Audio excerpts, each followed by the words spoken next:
In this video, we will be talking about the basics of the linear of the particle accelerator cyclotron. So cyclotron, and the difference between cyclotron and linear accelerator is that in linear accelerator the particle is accelerated through a straight line, and in cyclotron the particle is accelerated along a circular path. These are the basic differences. So this is the structure of a cyclotron, and it is used to accelerate charged particles, ions. Suppose this is the point where the ion source is kept, and ions are produced at this particular point, and cyclotron basically consists of two large hollow D-shaped structure. രണ്ട് hollow ആയിട്ടുള്ള ഇതിനുള്ളിൽ ഒന്നും ഉണ്ടാവില്ല, hollow ആയിരിക്കും, and it is in the shape of D. അപ്പോൾ നമ്മൾ അതിന് എന്താ പറയുക? It is known as the Ds എന്നാണ് പറയുക. രണ്ട് Ds ഉണ്ടാവും. P is the point at which the ion source is kept, and the polarity of the two Ds, രണ്ടാളുടെ polarity, നേരത്തെ linear accelerator it was a radio frequency oscillator. Here we are using an HF oscillator or high frequency oscillator. So with the help of a high frequency oscillator, we will be changing polarities like this, plus minus, minus plus, plus minus. അങ്ങനെ നമ്മൾ polarity continuously change ചെയ്തുകൊണ്ടേയിരിക്കും. ഇനി ഇതിൻ്റെ working നമ്മൾ പറയുകയാണെങ്കിൽ നമ്മൾ ഇവിടേക്ക് potential apply ചെയ്യും. Potential is applied to two Ds. If D2 is positive, D1 will be negative. If D2 is negative, D1 will be positive. This polarity is changed by the HF oscillator, and a perpendicular magnetic field is applied into it. Thus, a magnetic field B is applied perpendicular to the Ds. അതായത് ഇതിനോട് perpendicular ആയിട്ട് into the paper we apply a magnetic field. Now, how the particle is accelerated? The particle, suppose a proton is produced at a point P. A proton is kept at point P. Now HF oscillator gives polarity to two Ds. നമ്മളിവിടെ ഒരു proton ഇരിക്കുന്നുണ്ട്.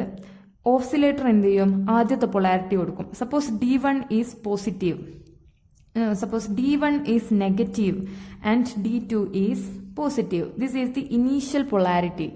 Since proton is positively charged, what happens? Proton എന്ത് ചെയ്യും? It moves towards right. Initially it moves slightly towards right.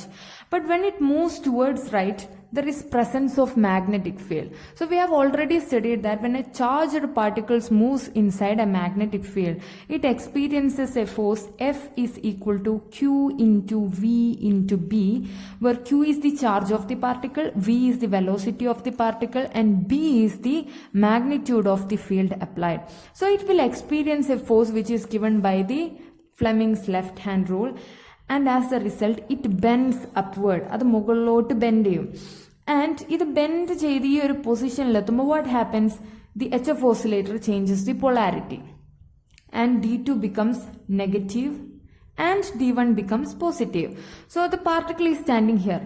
Again എന്ത് സംഭവിക്കും? Polarity change ചെയ്യുമ്പോൾ particle എന്ത് ചെയ്യും? ശരിക്കും actually the particle is slightly entering into D, and it is turning like this. കുറച്ച് slightly it is entering into the D1. Now it is reached here.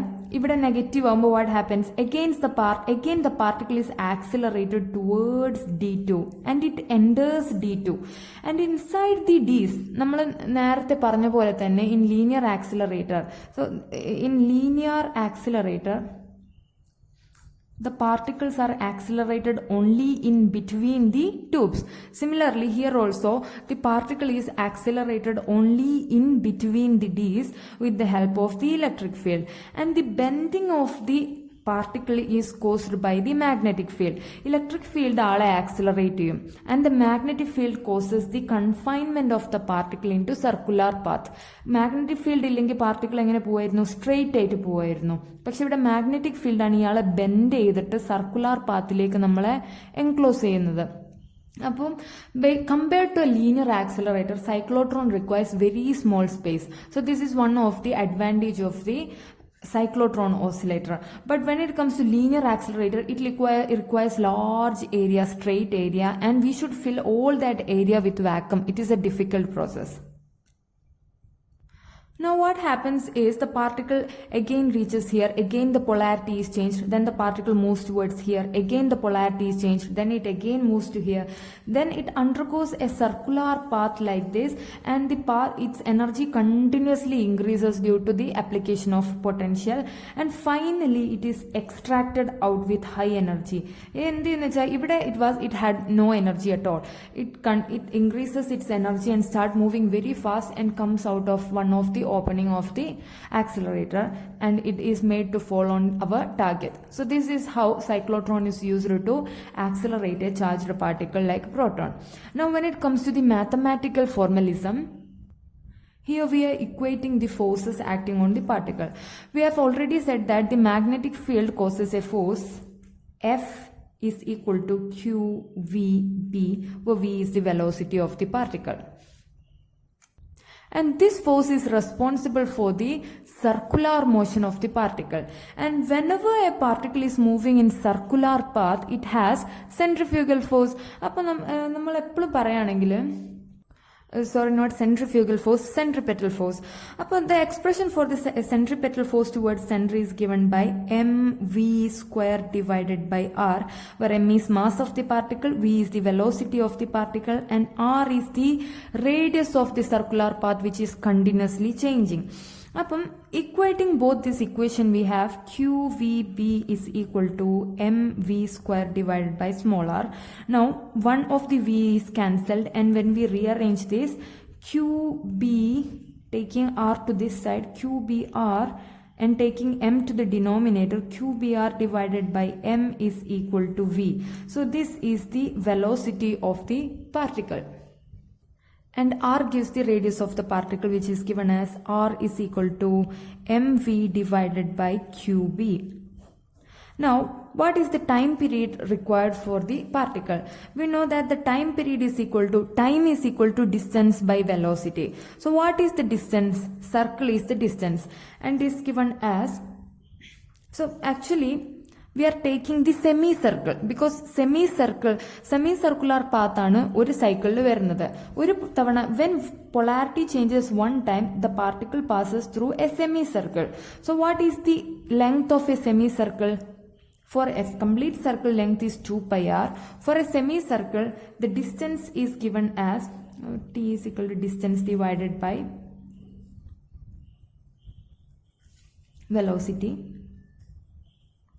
and the distance is given as pi r divided by v. Time period t is equal to pi r divided by v.